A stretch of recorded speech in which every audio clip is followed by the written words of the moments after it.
Hello, and welcome to the show Goldsquadrongays. It's the podcast where two Star Wars loving gays break down each episode of their favorite Star Wars TV shows while also being gay as hell. I'm your host, Bradley Brower. And I'm Charles Rogers. Happy Life Day, everybody. Happy Life Day, everyone. It is December 24th as we come into this episode. Bradley, I know we are pre-recording this several days in advance. What are you doing today, the 24th? Today, it is the 24th, today, right now. As you're listening to this. I have woken up, gotten ready to go to my parents' house for dinner. I'm actually driving there right now. I'm not actually recording a podcast in the past. I am driving, and I'm going to Definitely. see them. What are you doing on this day? I am off of work. I am alone in town. Most people are gone. I am going to a private, all-vaccinated, masks-on private theater screening of No Way Home later tonight. I thought you were going to say the holiday special.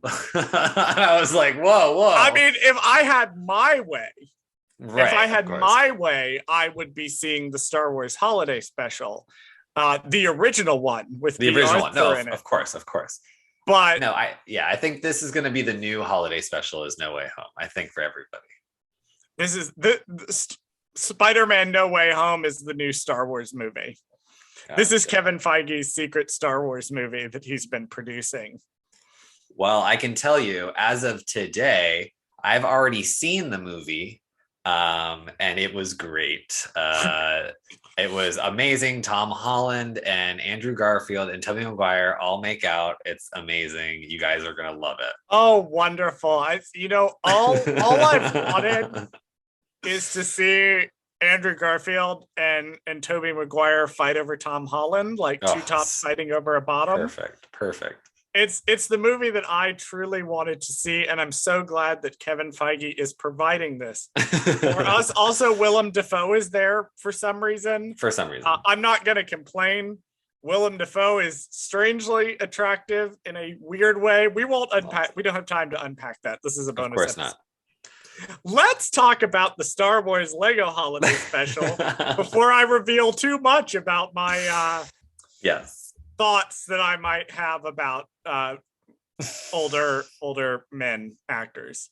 Lego Holiday Special. I mean, just right off the bat, we'll just go with our usual thing. Bradley, regarding the Lego Holiday Special, what was one thing you liked and one thing you didn't?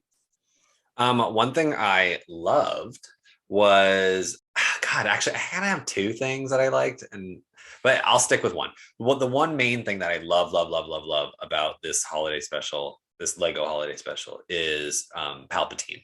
I think he's so funny.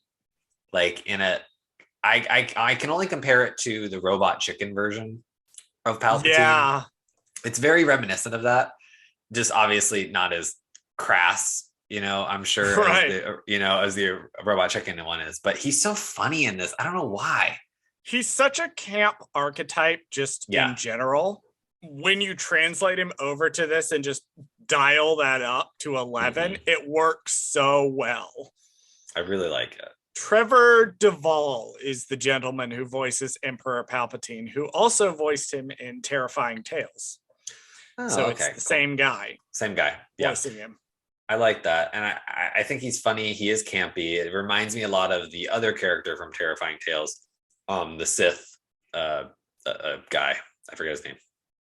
Vinay, right? Vinay. It's like that same kind of evil, campy, person who's just like so ridiculous and so evil. Like that evil is everything to them. Yeah, I am the villain. Right. I love that. But that was the one thing I liked about it. The one thing I didn't like, I don't know. I think it actually, I don't think there's really anything wrong with the holiday special. I think because it's just so ridiculous that it doesn't matter. Like, it's fine. Like, I think that's why it's good. Like, so I don't really have any problems. There's nothing that I really didn't like. Yeah, I would struggle. Like, if I was going to legitimately pick one thing to dislike, but I really can't. I really can't, because for the longest time I was like, oh, the party subplot is so disconnected from the Rey subplot. And then it's Yoda pulls his It's a Wonderful Life bullshit. Mm-hmm. And like suddenly it is connected. Yeah. Like I'm looking here going, I mean, the thing that I really loved about it was it's super funny. Yeah. Like it seems like such a basic thing, but it's consistently funny all the time. Right. I'm sitting at work watching it to prep for recording this episode, and I'm just sitting here with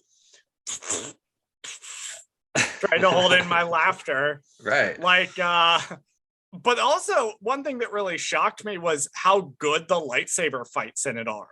I own Legos. I own a lot of Legos. I've been collecting Legos since 1999. I have a lot of Star Wars Legos. A lot of them. Right.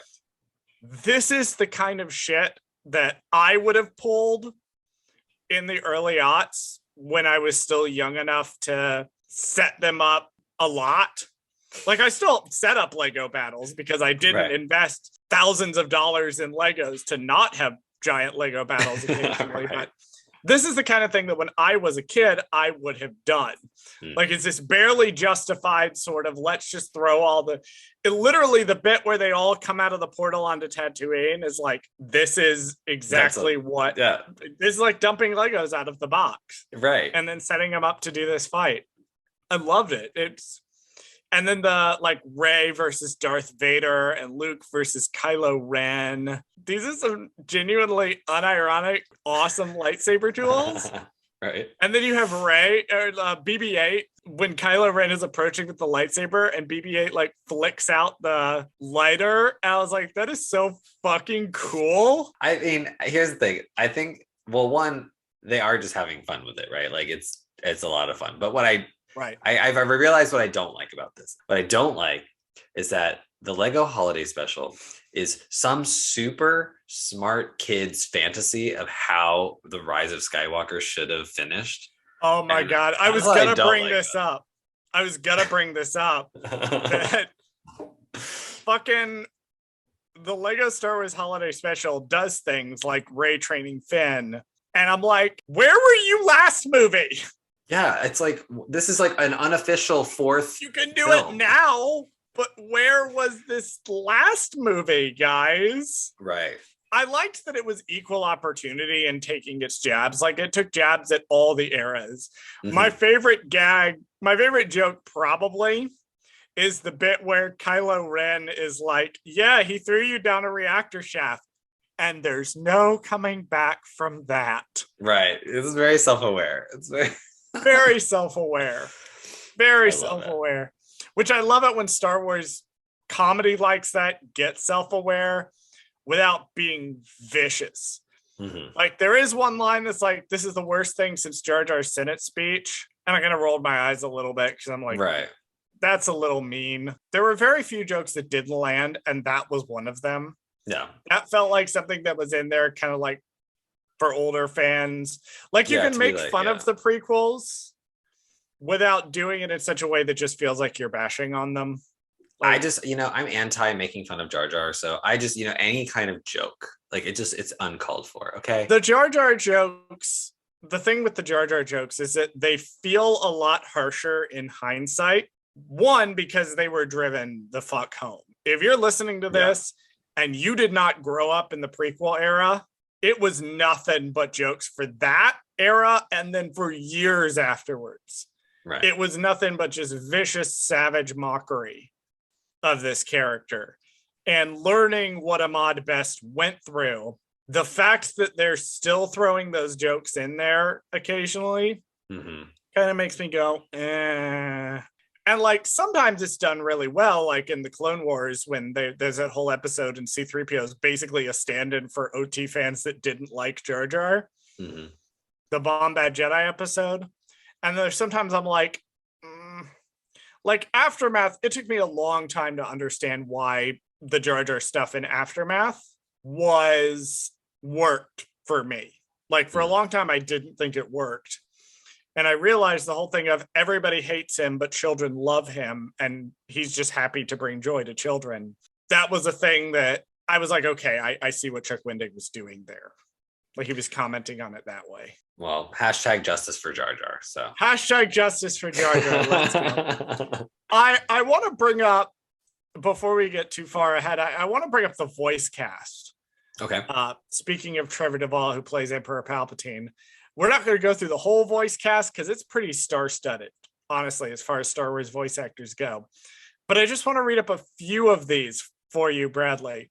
We're going to have you. Did you do any reading on these beforehand, or is this going to be a blind react? Blind react.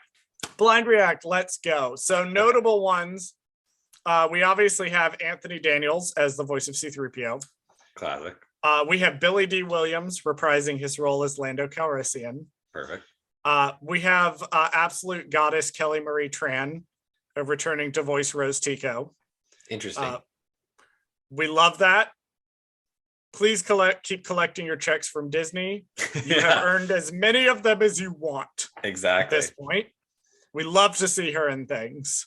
Our old friend D. Bradley Baker voices the clone troopers in that one sequence. Gotcha. Obviously, also the voice of this might surprise you, but he also voiced Max Rebo. I mean, I guess he doesn't really speak in the original, so of course, who else would voice him? But of course, but D. Bradley Baker. Right. That is James Arnold Taylor as Obi-Wan Kenobi and Matt Lanter as Anakin Skywalker. Love that. Reprising their roles. Mm-hmm. We have Matthew Wood voicing two characters. Okay. I'm going to tell you, one of them is a droid and one of them is a villain. And I want you to guess who Matthew Wood voices in this. They're both sequel era characters. So who do you think Matthew Wood played in this? Oh, sequel era?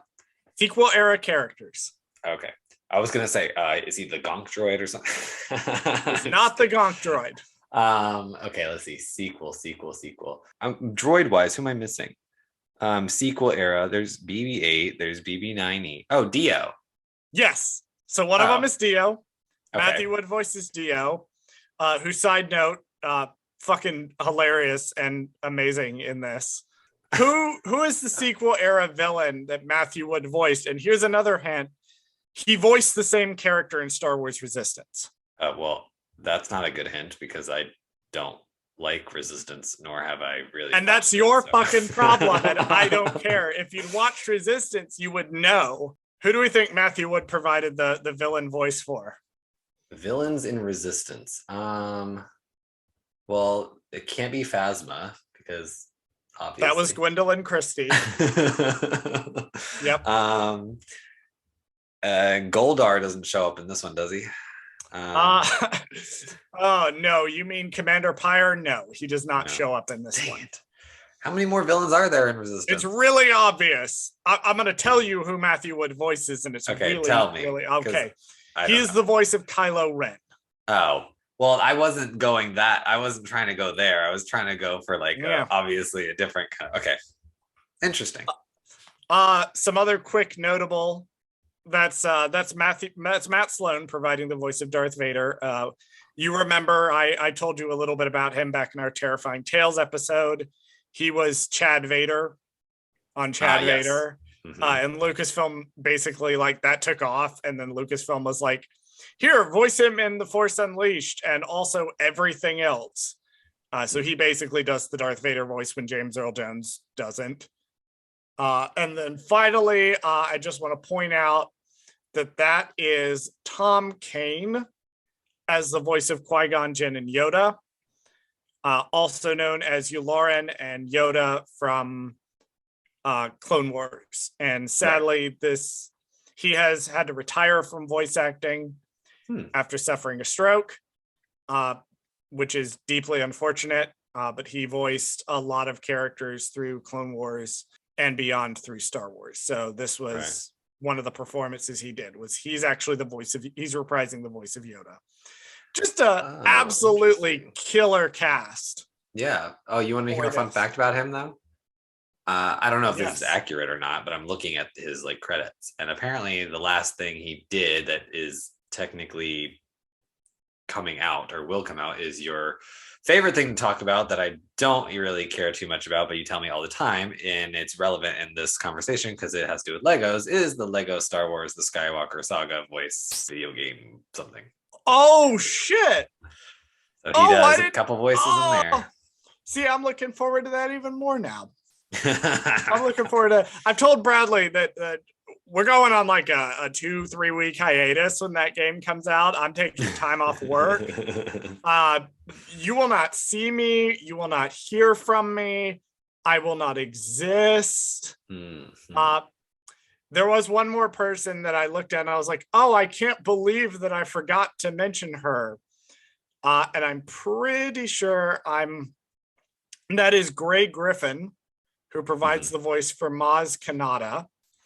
And she is most famous for voicing. I want to double 100% check and make sure she voices who I thought she voices. Yes, she was the voice of Azula. Oh. In Avatar: The Last Airbender. So that is Azula voicing Maz Kanata, apparently. That's so strange that they... She has a lot of animation voices. I believe I incorrectly credited her with voicing Asajj Ventress in Clone Wars at one point. But no, that was Nina Futterman. Gotcha. Yeah, it is interesting that they chose certain voices in this that weren't the quote unquote OG actors or the people who portray them in the movies. Because you feel like that would be such an easy get, but it's interesting that they switched them around. You know, voice acting for animation and acting are two very different things. And that's something that a lot of people don't understand about voice acting. Right. I'm sure Steph could probably elaborate on this with a great deal of detail. But from what I understand, I can't tell you the technicals of why it is the way it is. But voice acting and like film acting and theater acting are different disciplines. And not everybody who does regular acting is going to come across very well in voice acting. Like right. Peter Dinklage is fucking amazing in everything he's in, but he got a lot of criticism for how flat his voice acting stuff in Destiny was. That makes sense. And so you run into an issue when you cast the same person. Sometimes they do a really good job. Right. But oftentimes it's better to get like a voice actor to do it just because they have the necessary training to actually do it well. And some people can do both. You know, there's plenty of people that can do both. But a lot of times when you see somebody that was replaced, it's not an indictment on the original actor. It's just a voice actor is going to be able to lend a richer quality to the work. And I don't mean to like be random and switch topics, but it's by all means be random. It's still on the terms of voice acting. So Griffin, like you said, and Tom, they both I'm looking at their credits, and randomly they both have currently on IMDb as on the top of their thing as Star Wars Detours in post-production, and it's like indefinitely in post-production on both of their thing. Chances are good. There are certain voice actors that chances are good if you watch a show, they have voiced something in it. Like Griffin is in The Bad Batch as Citizen Number 1. Right. Like Tom Kane is in fucking everything. D. Bradley Baker is in fucking everything. Corey Burton's in fucking everything. Like, chances are good if you watch a thing, these people are going to be in it somewhere. Like, I'm literally scrolling through Griffin's page right now and just landing on, like, the Owl House, which, side note, I have now caught up on the Owl House. You should all go watch it. It's very good. Yeah, but, like, there's these voice actors that they just show up in everything. And they really got, like, their A-game voice actors, like the ones I didn't mention, the ones for Rey and Finn and Han and all that, still really fucking good. I will say the girl who does Rey, I will say does a good job. Yeah, because the first time I watched this, I was tricked. She's major fucking Anri. Sorry, I Whatever stopped that playing. is. I've stopped playing Star Wars: The Old Republic because I have severe issues with the battle pass system that they've implemented. Mhm. I also don't find the game to be particularly fun at this point. But Major Anri is a new major character that's popped up, and she is pretty neat. And I didn't realize that's Helen Sadler. Let's see what else she's done. Researching this live on the air. She was Jyn Erso in Forces of Destiny. She had some unspecified roles in Star Wars Battlefront 2. She has voiced a lot of Star Wars stuff. It looks like I'm back as far as 2015, 2011. She was voicing Commander Anri. Oh, I guess she must have shown up sooner. I need to double check this. Yeah, but she's been in a lot of Star Wars stuff. Yeah, though I was tricked too. When I first listened to that, I thought it was Daisy Ridley. Yeah, it's pretty good. It's pretty spot on. I was like, oh, I could have sworn that was her. So good on you. And one thing, changing it off voice acting, one other thing that I want to bring up that is like good on you, the level of detail in the Lego models. Particularly when they get up close. I was watching on my phone. And I was still blown away by, like, you can see the sort of weathering on them. The skin ones look a little bit different than, like, some of the other ones. Just the level of detail on these is so good. And it's little things that you'd never notice. But it makes it scuff marks or like little whatever. Yeah. But it makes it feel like somebody playing with their Lego toys. Jumping back to Life Day, I need to bring up the fact that the Lego Holiday Special does the only brave thing that no other Star Wars creators or content people are brave enough to do, and that's bring back Chewbacca's fucking family. Well, actually, they have popped up, most notably in Aftermath, Lumpawaru, who is his son, who is going by Waru in that book because he's a teenager in Wookiee years. It doesn't want to be called Lumpy anymore. He shows up. They've popped up a few times. Mala and Itchy, I think, have gotten canon mentions, but yeah, I think this might be one of the few times we actually see that his family. Yeah, and I'm like, why don't I get like the jokiness of it, like ha ha ha, he has like a family, like it's from the original holiday special, so that's why they did it. But like at the same time, I'm like, if this is any indication, because I know that the Lego universe doesn't necessarily coincide with the movie universe, but let's just pause for a second and believe that it does. That means that somewhere out there that Itchy and Lumpy and Mala are all just chilling at home on Kashyyyk, like, and Chewbacca's out here having adventures with Rey, and I'm like, go home and see your kid. God damn. Well, I listen to so many Star Wars podcasts, and I apologize because I don't remember which one brought this up. For the life of me, I can't remember which one brought this up. I'm so sorry, whoever you are. But one of them raised the point that Han Solo is basically like, because Wookiees live for so long, like they live for several hundred years, Han Solo is basically like a dog that Chewbacca keeps for a couple of years. Right. Like hanging out with Han Solo for 30 years is nothing. Nothing at all. That's true. In Aftermath, when they liberate Kashyyyk, Chewie actually parts ways with Han. Like Han goes off to raise his kid. Chewie goes to help his planet. After Ben Solo falls to the dark side, Chewie kind of comes back. So I feel like for Han, it's like, oh, this Wookiee's going to be here for the next 20 years. For Chewie, it's like, hey guys, I'm going to go hang out with the dog at the park for like a weekend. I'll be back.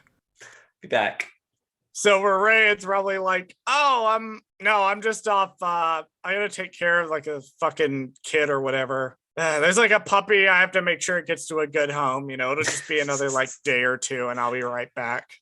So maybe I was gonna say maybe moving forward, maybe Grogu and Lumpy can team up together in a buddy comedy moving forward. That'll be like the next holiday special.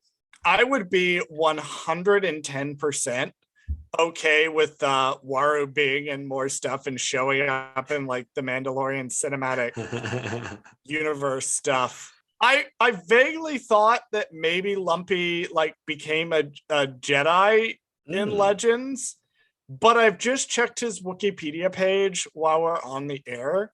Yeah. And it doesn't look like that was the case. I think I'm confusing him with another Wookiee Jedi. The one from the Clone Wars? No, I think there was another one that showed up. Oh. I like to pretend. Or I could just be remembering. You know, I could have just made that up as a kid because I liked the idea of a Wookiee Jedi so much. Oh. Like, genuinely, I may just be misremembering that. I just like to pretend that the Wookiee child, Padawan or whatever from the Clone Wars episode where they all make their lightsabers, I just like to pretend that that's Chewbacca's kid and just call it a day. Like, just be like, that was his kid. Like, yeah, that guy's name is like Gorgie or something.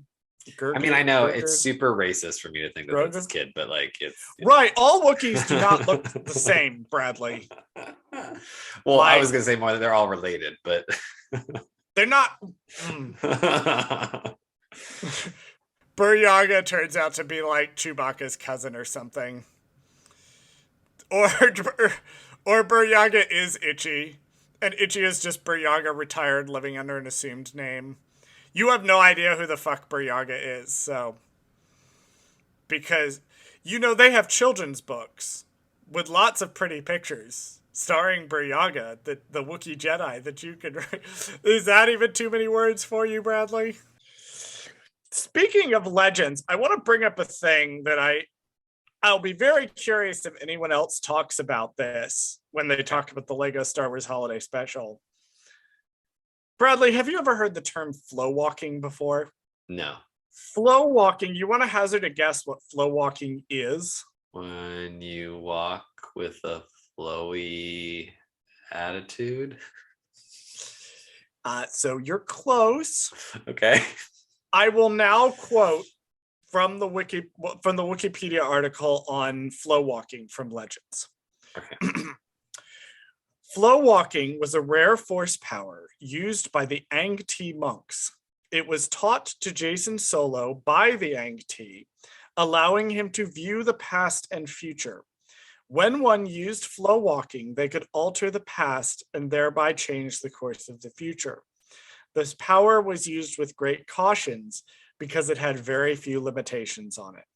So flow walking was a thing in Legends. Right. Like, the whole time travel thing is ridiculous in this, but I need to be 100% clear. This happened in Legends. Right. This is not a first. This was a plot point. In Legacy of the Force, when Jacen Solo, basically, he was trying to turn Ben Skywalker, Luke's son and my teen crush, to the dark side. And Ben Skywalker is like, actually, I want fucking nothing to do with it. He went and found this new like apprentice, and one way that he got her to like fall to the dark side was he like taught her to flow walk and brought her back in time to see Anakin Solo, who is his brother, but also her boyfriend before he died. And like, it was this whole thing. Again, we don't release these video recordings, so I want to try to describe Bradley's face as I talk about this. His eyes are mostly closed. His jaw is somehow slack, but the edges are curved up to where he's laughing in his brain, but his brain isn't sending the signals to his throat to actually do the laugh. And he's staring with his head tilted at about a 5-degree angle, perfectly like still as I describe what flow walking is. You lost me at Anakin Solo. Okay, I think that's where you lost me. Wait, hold on. So the time travel. Oh, that's easy. I can get past that. Yeah. Jacen Solo and Ben Skywalker, you were all fine with, but the second I bring up Anakin Solo, like, you're done.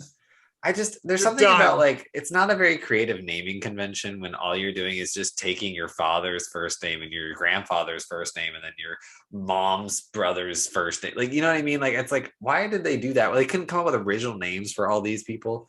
Like, Jacen is the only one. No, it was EU original. Novels. It was EU. Well, Jacen is named after, I think Timothy Zahn's like family friend's kid or something. Right, but at least it's an original name. At least it's an original. Well, also fun fact, Jason Syndulla is named after Jason Solo. Right, and that's a fun little nod, and I like that.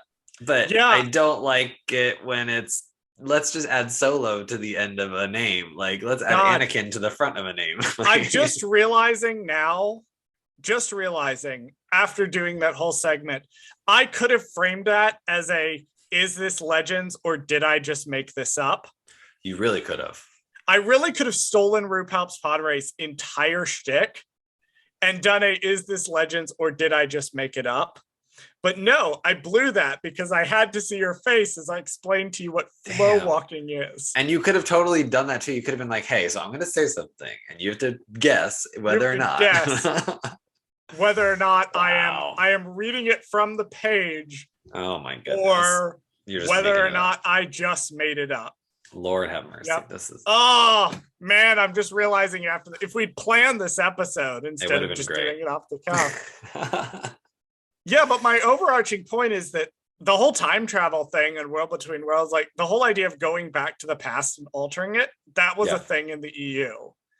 So like what Rey is doing has actually happened, which when I watch this, I find hilarious just as a long-term Star Wars fan. And I like how this is probably the only medium at this point in our timeline where this is acceptable to do time travel in Star Wars. Like, I feel like if they try to do that in the movies or something, then you're going to get a little too Marvel-y, a little too Star Trek-y, and people are going to be like, no.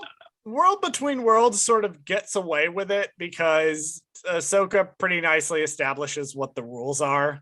Yeah. To it, but also like it's been used once and then never was brought up again. Never brought up again, right? Which I'm kind of except in shitty YouTube videos. That is the only time it was brought up again. I didn't necessarily mind it in that way because I think it was handled in a way that wasn't like so gimmicky. Like, look, we can use this all the time and we can go back and change this thing that happened or whatever. It was like, no, it's just makes it so that Ahsoka just doesn't die, basically.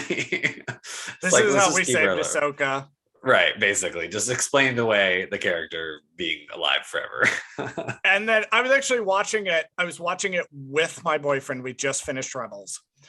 And the minute that Ezra pulled out Ahsoka, my boyfriend literally turns to me and goes, okay, great. Now fucking do Kanan.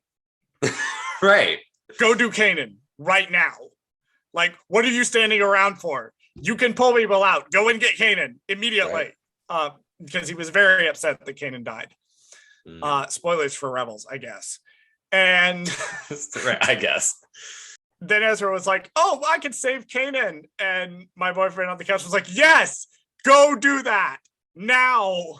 Yes. So that was my fun Legends fact for the day. I like it.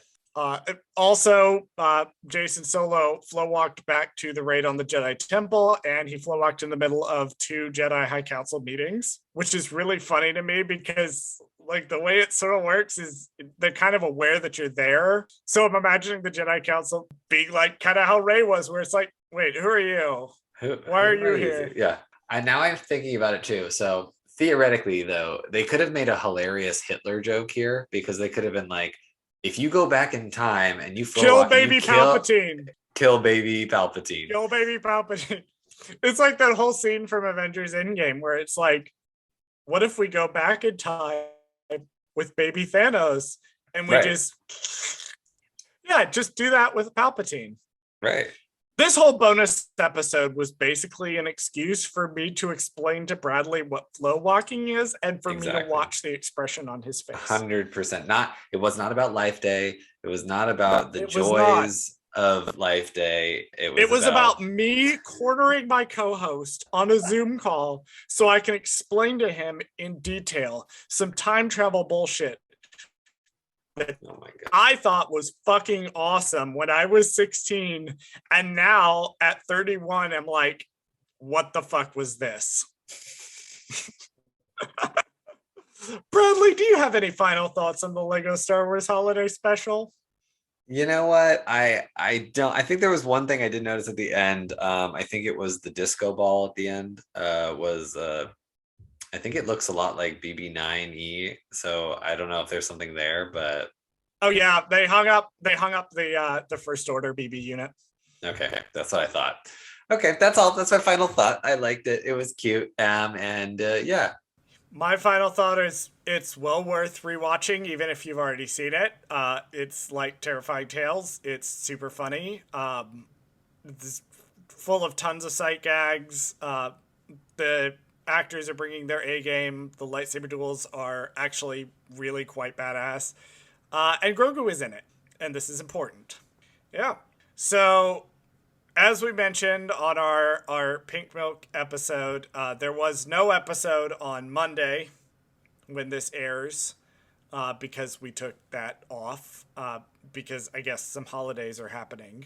Mm-hmm. But we will be back this Monday with our Book of Boba Fett episode 0, and that is going to launch us into our Book of Boba coverage. I'm so excited. I have lined up I've just a ton of guests, just a ton of guests for it, which is super exciting. We've got some people that are returning. We've got some people that are new guests. So I personally am very excited to dive into the hell year that 2022 is going to be for us. Oh my goodness. It's like a never ending roller coaster of content. So who knows? Yes. Something to distract me from the crushing misery of mortality. Happy holidays, everybody! Happy Life Day. Thank you for listening to Gold Squadron Gays. Did we forget something?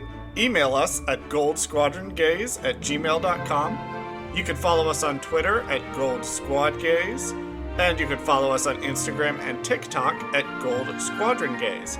Subscribe to us on YouTube at Gold Squadron Gays, where we post this podcast as well as exclusive video content. Please join us next week and every week for another episode of Gold Squadron Gays.